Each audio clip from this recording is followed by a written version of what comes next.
everyone, welcome back to my channel. My name is Tracy, and in today's video we are going to be playing with some Technique Junkies. Let's go ahead and get started. So this is the original card that I did, and I'm going to show you how I did this. Now the second one never comes out the same. Well, it could if you did them both at the same time, but the technique is the exact same thing. Just the way that I laid down color was a little bit different.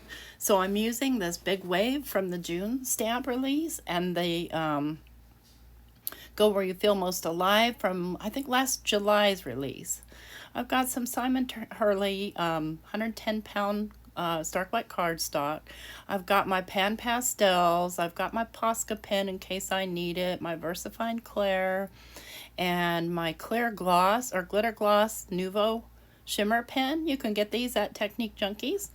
I did change my mind on my ink color though, and I go with the Twilight, so that's just a disclaimer for now.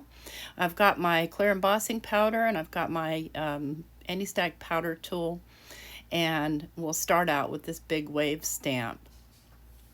And I'm going to be using this mask again, and I will put a link up above on my how-to making these mask videos. But in order to make this a simple card, and I'm telling you, this card couldn't get more simple. Once you've cut out a mask, it's good for 4 or 5 uses with the technique that I use and the materials. So I'm going to go ahead and get out my stamping platform, and yep, it's a little messy. I'm kind of making binge videos today. Took a vacation day, so I'm working. I'm doing my fun work. I'm going to kind of place the stamp where I think I want it, and I'm going to grab this other card just kind of for comparisons here. And then I'll go ahead and just put my stamp platform lid down, pick up the stamp, and then go to town with my anti-static powder tool. Because I'm going to be coloring with pan pastels, I don't want any excess powder on there, any, excess dots, how you get. Don't want that. So I've got this VersaFine Clair in Twilight, and I am going to be stamping this down twice just to make sure it's good and dark, and that there's plenty of ink on there in order for my embossing powder to stick down to it.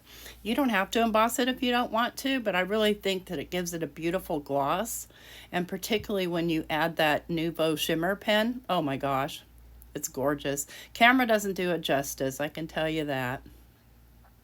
All right, now I'm ready to go ahead and heat emboss this, and let's just take a couple seconds and I'll be right back. All right, that's done. Now I'm going to get out my little grid pad here, and I'm going to put my mask on. And again, if you look up above, you'll see a little link to my little simple how-to on these making these masks video. So I just want to make sure I lay it down, and it does not have to be perfect. Remember, we're trying to make this a simple card. But, my main goal here is to keep my sunset separate from my sea. So just get that mask laid down. There we go. That's done. And you see, I didn't mask all the teeny tiny parts because obviously they're teeny tiny. And I've got this little blending brush, or a little blending tool, and I'm going to blend across starting with orange. And all I'm doing is just laying down color. Look how easy this is. Pan pastels couldn't be easier. Then I'm going to go in with just a little bit of red, just a little bit, and blend it down into the orange. Then I'll go in with a little bit of this magenta. Let me use the other side of this. This is just a makeup blending sponge. It's actually not a makeup blending sponge, but it's just like one. It's actually a blending sponge that I bought. It's a Lavinia. So these were designed to use with ink, but they work beautifully with pan pastels. And I've got a dark purple here, and then I'm going to bring the magenta back in and kind of blend the two together so that we've got ourselves a sunset sky. That's it. That's how easy it is to do that. And it's easy to clean up, just a little bit of water, and just wipe it down and it's gone. Cleans off your hands real easy too, so that's always a bonus for me. I just have to remember to actually do it because I tend to go on with my work and get ink everywhere. So All right, now it's time to pull my mask, and you see I've got red ink on my hands from my last video still. Like I said, I'm on a roll right now. I'm going to go ahead and lay my mask back down on its little backer. And for the waves, I only want to color just part of them. The big white parts I want to leave big and white, because that would, you know, represent to me real active water, lots of oxygen in that top water. So I'm just going down into these bottom parts, and I'm using this little makeup sponge to get the ink in so that I don't get a whole bunch excess on the white part. If I get some, no big deal, right? It's water. But I am trying to be a little bit careful to just get the parts that I think need to be a deeper blue. But again, this couldn't be simpler. Pan pastels just go on like a dream. And where I bought mine, I bought some from Blick, I bought some from Amazon. I bought my original set, I think it was Spellbinders, and they went on sale for 40% off. So I bought the set. That's how I kind of got started. I was willing to spend, you know, $25 for the set of, I want to say 8, I think a set of 8. And then I bought a few extras since then, and they don't carry them any longer. So that's it. That's our watercolored in. How easy is that? I'm telling you, you couldn't get any easier at all. So I do have a little spot of blue, but first, before I go for that, I'm going to pick this up and I'm going to spray it just lightly with Aquanet, away from my camera, of course. And then we'll let that dry a little bit, because I want my pan pastels to stay where I put them and not rub off on me or somebody else. All right, so I've got that done. Now I've got my, well, I had my pen. Now I've got it again. And I see I've got a little blue spot right there. And you can take that off with an eraser.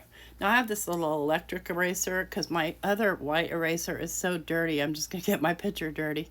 I'm not sure how you clean those yet, so I'll figure out how to clean my eraser so that I can use it again. But this thing erased it just fine. It left just a itty bitty bit because I had already put the hairspray on. So I'm just going real quickly over the white parts with this shimmer glitter pen. And again, it's very hard to see on camera, but it is just simply gorgeous. And it doesn't matter if I get some into the blue. No, it doesn't matter a single bit, because it's all water and the blue is shimmery anyway. So there you go. That part's done. All it's left to do now is to get our sentiment on here and get it trimmed down. You can do this with inks if you want to. You don't have to mask. You can just be careful. You can do it on watercolor paper. I feel like this wave stamp is just really super versatile, but it definitely, for me, represents my happy place. I love the ocean. I don't like swimming. I just like the ocean. So there's that, but I could sit on the beach all day and listen to the waves. So that's where I feel most alive. I think it's just the power and the energy. So I'm going to do my little acetate trick here just so that I can kind of make sure that my stamp is fairly even. I will be trimming the card down, so if I don't get it perfect, it's not a huge deal, because I'll use a die cut to trim it down. But I do like to kind of test. And just by the shape and size of this stamp, you do get a little bit into the wave, but that's okay. So I'm just testing it with black ink. I can see it needs to come up just a little, and I always go the wrong way when I do that, but it's okay. That's what the acetate's for. I'm just going to wipe it off a little, test it again, and of course my acetate moved on me, but when I move it back, you can take a ruler if you want to and kind of measure to see if it is even, but I'm just not going to get that picky about it, because then it stops being an easy and fun card. This is so easy, you could basically mass produce them. So I'm going to wipe off my stamp so that I can put my Versamark ink on here. And I use the Versamark brand. You could use whatever brand you have on hand. And I'm going to get my white embossing powder and my little embossing buddy thing. And I like to take my dusty tool and dust it off a little bit, because it kind of does kind of like to stick to the hairspray. So you could hairspray it afterwards if you wanted to. It doesn't really matter. So I'm going to give this 2 times to make sure I've got plenty of ink on there. And over to the side, I've just dipped my hand in black ink because I didn't close the lid in my ink. Oh, you know, you get busy in the craft room. So I'll go ahead and pour some white heat embossing powder on here.